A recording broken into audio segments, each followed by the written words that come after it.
So why do lottery-selected panels work? In 2004, James Surowiecki wrote a book with a startling premise. The most important ingredient in good decision-making was diversity. It was more important than anything else, including expertise. The crowd knew best, once they were given the tools to look into an issue.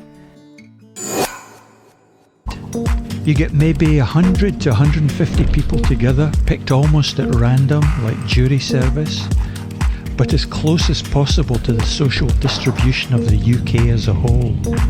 So there's lots of different people: plumbers, teachers, farmers, nurses, office workers, 50% women, some young people, some old, a cross-section of ethnic backgrounds and gender diversities.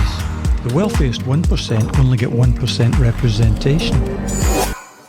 The value of diversity has been borne out again and again. The Harvard Business Review summarized many studies and concluded that a diverse group of outsiders have the best shot at making a good decision. And Science magazine concluded that ordinary people are capable of high-quality deliberation when they include the provision of balanced information, expert testimony, and oversight by a facilitator. They're made aware of critical thinking to complement their natural common sense.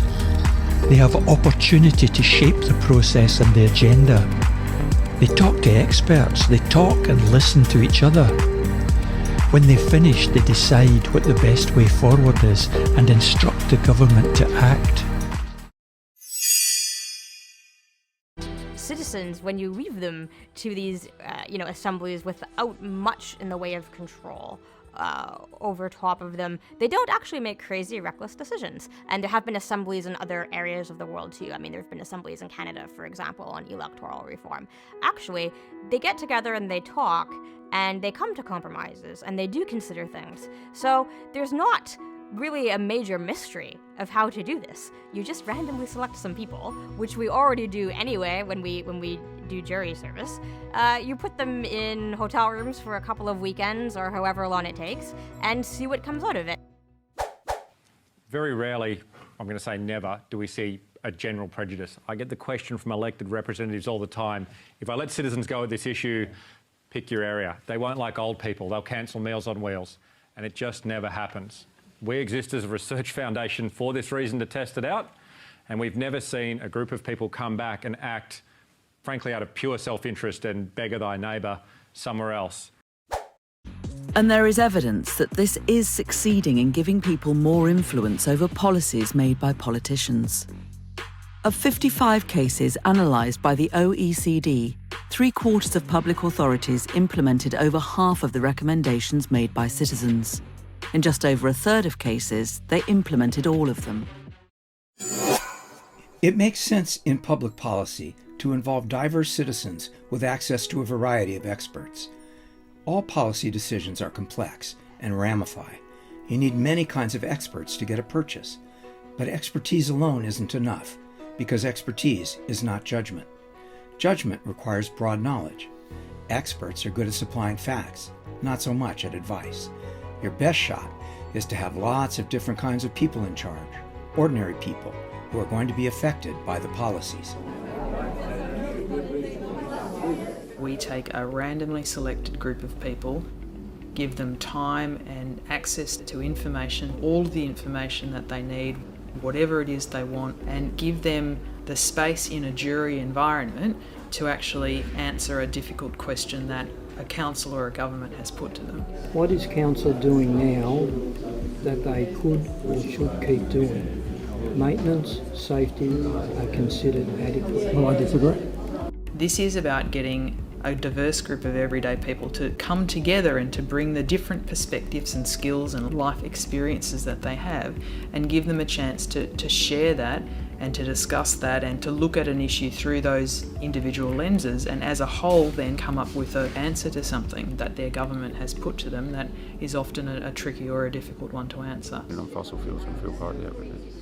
So what do we want to add there? What we should probably say there is utilise our services to broadcast it. We've all basically gone too hard here. Yeah, okay, that's come out of this document, isn't it? Yeah, but so many of these cross over. We design the processes and we create the loose framework for them.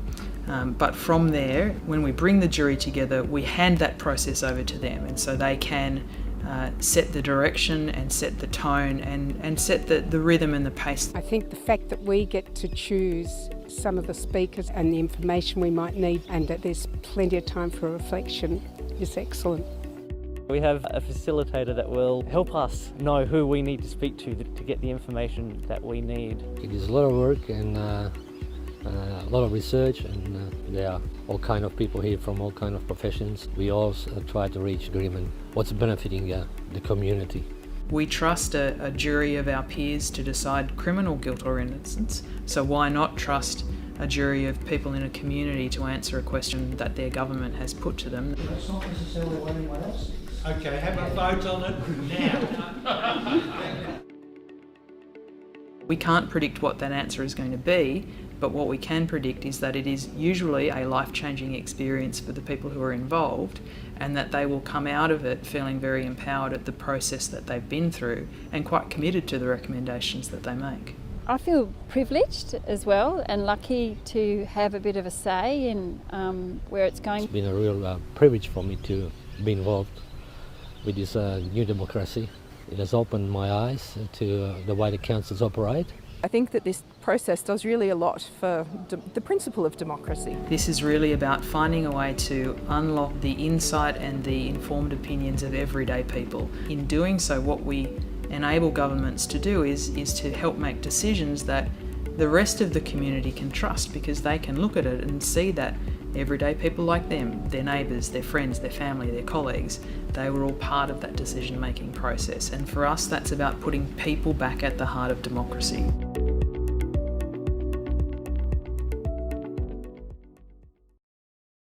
The difference between elected or appointed officials and a group chosen by lot is that a lottery-selected body doesn't have a political program.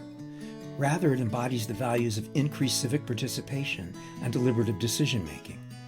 Participants in citizens' assemblies do not speak to political leaders or parties, but to each other. They exist at a table outside of, in spite of, or simply aside from politics.